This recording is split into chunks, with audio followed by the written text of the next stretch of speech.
இங்கு கூடியிருக்கும் அனைவருக்கும் முதற்கண் வணக்கம்.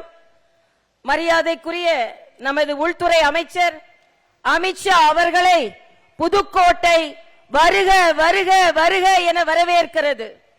இந்த காவி கூட்டத்தை பார்க்கும் பொழுது இது புதுக்கோட்டையா இல்லை என்றால் காவி கோட்டையா என்று தெரியவில்லை. அந்த அளவிற்கு காவி கோட்டை, நாம் எல்லாம் ஜார்ஜ் கோட்டையை பிடிப்பதற்காக காவி கோட்டையில் அடித்தளம் அமைக்க போகிறோம் என்பதை தெரிவித்துக் கொள்கிறேன். இன்று வருவது யார் வருகிறார்கள்? நமது அமித்ஷா அவர்கள் வருகிறார்கள். 127 மாவட்டங்களில் இருந்த நக்சலை 11 மாவட்டமாக குறைத்து நக்சல்களை ஓட ஓட ஓட விரட்டிய மரியாதைக்குரிய அமித்ஷா அவர்கள் இங்கே வருகிறார்கள். ஏற்கனவே சொன்னதை போல இது காவி கோட்டை. நாம் செங்கோட்டையில் இருந்து ஜார்ஜ் கோட்டைக்கு மரியாதைக்குரிய முதலமைச்சர் அவர்கள் சொல்கிறார்கள் 2.0 என்று சொல்கிறார்கள். இல்லை, இரண்டாவது முறை திராவிட முன்னேற்ற கழகத்தை ஓட ஓட விரட்ட போகின்ற கூட்டம் இந்த கூட்டம் என்பதை தெரிவித்துக் கொள்கிறேன். ஏனென்றால் இன்று நமது பாரதிய பிரதமர் அவர்கள் நல்லாட்சி செய்து கொண்டிருக்கிறார்கள். இங்கே மரியாதைக்குரிய முதலமைச்சர் சொல்கிறார், அவரது திட்டங்களை பற்றி சொன்னால் அவருக்கு மூச்சு வாங்குகிறதாம். நான் தமிழகத்தில் என்ன நடக்கிறது என்று சொல்கிறேன். கல்லூரி பேராசிரியர்கள் பதவி உயர்வு கேட்டு போராட்டம், தொழிற்கல்வி ஆசிரியர்கள் ஊதிய உயர்வு கேட்டு போராட்டம், இளநிலை ஆசிரியர்கள்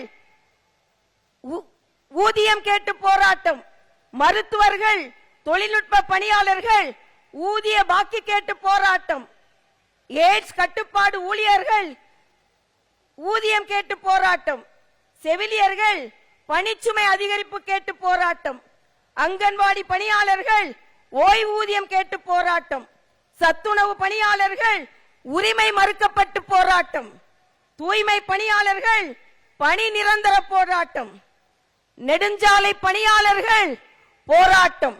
ஆக இப்படி வாழ்க்கையே போராட்டமாகி கொண்டிருக்கும் பொழுது ஸ்டாலின் அவர்களே, எப்படி திமுக 2.0 மாறும்? 2.0 இல்ல, உங்களை ஓட ஓட விரட்டுவார்கள். ஏனென்றால் இன்று கூட பார்த்தீர்கள் என்றால் ஒரு சட்டமன்ற உறுப்பினர் கோயிலுக்கு போகும் பொழுது அவர் விரட்டி அடிக்கப்பட்டிருக்கிறார். சேகர் பாபு விரட்டி அடிக்கப்பட்டார். நான் இன்று ஒரு சவால் விட்டேன். மரியாதைக்குரிய சேகர் பாபு அவர்களே, 3000 கோயில்களுக்கு குடமுழுக்கு செய்தேன் என்று சொல்கிறீர்களே, ஒரு குடமுழுக்குவிற்காவது முதலமைச்சர் அவர்கள் வந்திருக்கிறார்களா என்று கேட்கிறேன். ஆக முதலமைச்சர் வரமாட்டார். மத சார்பில்லாதவர்கள் என்றால் அது பாரதிய ஜனதா கட்சியை சார்ந்தவர்கள் தான். ஏனென்றால் புதுக்கோட்டை காவி கோட்டையாக மாறிக்கொண்டிருக்கிறது என்பது மட்டுமல்ல, இன்று ஜார்ஜ் கோட்டையை நாம் அடைவதற்கு இங்கே அடித்தளம் அமைக்கப்படுகிறது என்பதை நான் இங்கே தெரிவித்துக் கொள்கிறேன். ஏனென்றால் இன்றைய காலகட்டத்தில் மரியாதைக்குரிய மோடி அவர்களின் டபுள் இன்ஜின் கவர்மெண்ட் இங்கே வர வேண்டும் என்றால் நிச்சயமாக தேசிய ஜனநாயக கூட்டணி ஆட்சிக்கு வர வேண்டும். படிக்க வர வேண்டிய மாணவர்கள் பட்டா கத்தியோடு வருகிறார்கள். கத்தி கத்தி படிக்க வேண்டிய மாணவர்கள் கத்தியோடு வருகிறார்கள். நல்ல பாதையில் போக வேண்டிய மாணவர்கள் போதையில் வருகிறார்கள். இதே மாவட்டத்தில் இருந்து வைகோ அவர்கள் போதையை ஒழிக்க அவர் பாத யாத்திரை செல்கிறாராம். ஆனால் போதையை ஒழிப்பதற்கு இந்த அரசாங்கம் எந்த முயற்சியும் எடுக்கவில்லை. ஆனால் பேசிக் கொண்டிருக்கிறார்கள், நாடகமாடிக்கொண்டிருக்கிறார்கள். நேற்றைய தினம் ஒரு பழைய ஓய்வூதிய திட்டத்தை அறிவித்திருக்கிறார்கள். அது பழைய ஓய்வூதிய திட்டமா, புதிய ஓய்வூதிய திட்டமா, இல்லை என்றால் பழைய புதிய ஓய்வூதிய திட்டமா, இல்லை என்றால் புதிய பழைய ஓய்வூதிய திட்டமா என்று யாருக்கும் தெரியாது. ஆக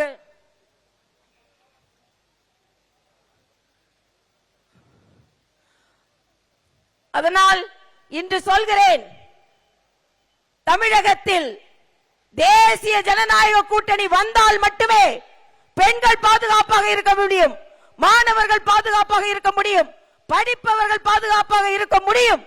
அதனால் தமிழகத்தில் கைகள் உயர்கிறதோ இல்லையோ, இலைகள் துளிர்க்கிறதோ இல்லையோ, தமிழகத்தில் தாமரை மலர்ந்தே தீரும். தமிழகத்தில் தாமரை மலர்ந்தே தீரும். தமிழகத்தில் தாமரை மலர்ந்தே தீரும். ஸ்டாலின் கேட்கிறார், எத்தனை அமித்ஷாக்கள் வந்தாலும் எங்களை ஒன்றும் சொல்ல முடியாது, செய்ய முடியாது என்கிறார். ஸ்டாலின் அவர்களே, சரித்திரத்தை புரட்டி பாருங்கள். இதற்கு முன்னால் கே ஷா தான் உங்களை வீட்டிற்கு அனுப்பினார். அதே போல இந்த அமித்ஷா திமுகவை வீட்டிற்கு அனுப்புவார் என்று சொல்லி இரட்டை இலையோடு தாமரை மலர்ந்தே தீரும் என்று கூறி விடைபெறுகிறேன். நன்றி, வணக்கம்.